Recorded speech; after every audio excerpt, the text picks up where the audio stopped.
मी हो बोललेलो आहे, काही वाद नाही म्हणलं.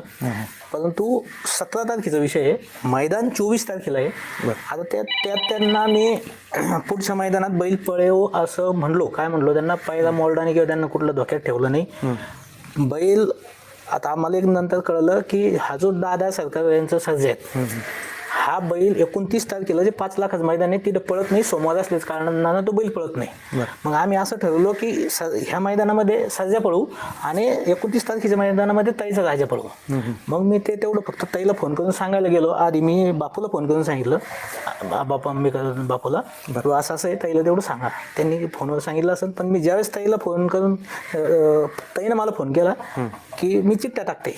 मग मी ताईला म्हणलं बा असं असं आहे. ताईनं मला खूप काही ऐकून, म्हणजे माझं ऐकून घेण्याच्या आतमध्ये जे तिकून जसं ते युट्यूबवर आज सध्या बोलत राहते, 2 दिवसांनी बोलताय अशा भाषेत मला त्यांनी बोलणं चालू केलं. मग मी परत फोन आमचं झाल्याच्या नंतर मी परत पोराशी चर्चा करून आणि मग म्हणलं ना ताई जास्तच तापल्या आता. मग त्यांना वापस मी 5 मिनिटात फोन केला, अर्ध्या तासात नाही, 5 मिनिटात फोन केला की ताई जाऊ देत, बाकीचे विषय सोडा, आता आपण परत त्या मैदानातून बैल घेऊन आपण पळू. पण मग मला त्यांनी ते सगळ्या गोष्टी, मी थुकलेलं चाटणार नाही, या सगळ्या गोष्टी बोलल्या. आणि त्यावेळेस कंदूरचे एकनाथ दादा लाईनवर होते. बरं, त्या विषयामध्ये असं काही नाही, खोट्या गोष्टी आहे. ठिकाणमध्ये विषय डिस्कस झाला. हो, ते दादा लाईनवर होते. दादा त्यांना ताईला म्हणत होते, ताई आपण एवढं त्यांना हे केल्यापेक्षा ते म्हणते पुढचं मैदान पळू, आपण पुढच्या मैदानात त्यांच्या बैलासोबत पळू, तिकडं लांब जाऊन पळायल्यापेक्षा ती इथं त्या बैलावर पळू. पण ते खरं म्हणजे ताई तापलेल्या होत्या, त्या काही ऐकण्याच्या याच्यात नव्हत्या. आता मला सांगा, धोका कधी द्यायला म्हणू, त्यांनी पावत्या टाकल्या, उद्याच मैदान आहे आणि मी त्याला आज हा नाही म्हणून बोललो, किंवा तुम्हाला मी बैलच देणार नाही असं बोललो, तुमच्या बैलात पळणार नाही असं काही बोललो.